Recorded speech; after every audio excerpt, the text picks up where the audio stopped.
Hi friends, మీరు ఎప్పుడెప్పుడు ఎదురు చూస్తున్న T20 ప్రపంచ కప్ టీమిండియా ఇదే. ఫైనల్గా సెలక్షన్ ఓకే అయిపోయింది.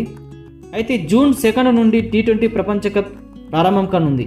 ఈ మెగా టోర్నీ కోసం అజిత్ అగర్కర్ నేతృత్వంలోని సెలక్షన్ కమిటీ భారత జట్టును ఎంపిక చేసింది. కెప్టెన్గా రోహిత్ శర్మ, వైస్ కెప్టెన్గా హార్దిక్ పాండ్యా వ్యవహరిస్తారు. ఈసారి T20 ప్రపంచ కప్కు USA, వెస్టిండీస్ సంయుక్త ఆతిథ్యం ఇవ్వనుంది. భారత్ తన తొలి మ్యాచ్ను జూన్ 5న ఐర్లాండ్తో ఆడుతుంది. తొలి మ్యాచ్లో అమెరికాతో కెనడా ఢీకొట్టనుంది. గ్రూప్ ఏలో ఉన్న భారత్, పాక్ జట్లు న్యూయార్క్ వేదికగా జూన్ 9న తలబడుతున్నాయి. ఈ పొట్టి కప్ సీజన్లో మొత్తం 20 జట్లు తలబడతాయి. అమెరికాలో 3, వెస్టిండీస్లో 6 వేదికల్లో మొత్తం 55 మ్యాచ్లు జరుగుతున్నాయి. ఫైనల్ మ్యాచ్ జూన్ 29న జరగనుంది. రిషబ్ పంత్, యుజ్వేంద్ర చహల్ ప్రపంచ కప్లో రీ ఎంట్రీ ఇవ్వనున్నారు. పంత్ 2022 డిసెంబర్ చివర్లో రోడ్డు ప్రమాదంలో గాయపడి 14 నెలల పాటు ఆటకు దూరమయ్యాడు. ఈ IPL సీజన్తో పునరాగమనం చేసిన అతడు ఇప్పుడు టీమిండియా తరఫున కూడా రీ ఎంట్రీ ఇవ్వనున్నాడు.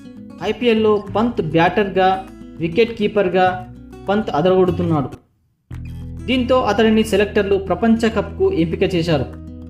ఇప్పటి వరకు 11 మ్యాచ్ల్లో 158.57 స్ట్రైక్తో 398 పరుగులు చేశాడు. వికెట్ల వెనుక చురుగ్గా ఉంటూ 11 క్యాచ్లు, 3 స్టంపింగ్లు చేశాడు. లెగ్ స్పిన్నర్ యుజ్వేంద్ర చహల్ చాలా రోజుల తర్వాత జట్టులోకి వచ్చాడు. ఆసియా కప్ 2023 వన్డే ప్రపంచ కప్కు సెలెక్టర్లు అతడిని ఎంపిక చేయలేదు. IPL 2024లో చహల్ ఇప్పటి వరకు 9 మ్యాచ్లు ఆడి 13 వికెట్లు పడగొట్టాడు. ఈ IPL సీజన్లో రాణిస్తున్న జట్టు తూర్పులో భాగంగా KL రాహుల్కు నిరాశే ఎదురైంది. వికెట్ కీపర్, బ్యాటర్గా పంత్, శంషాన్, KA రాహుల్ పోటీపడ్డారు. ఈ ముగ్గురు మంచి ఫామ్లో ఉండడంతో ఎవరిని ఎంపిక చేయాలనే దానిపై తర్జన జరిగిన చివరకు సెలెక్టర్లు పంత్, శంషాన్లను వైపు మొగ్గు చూపారు.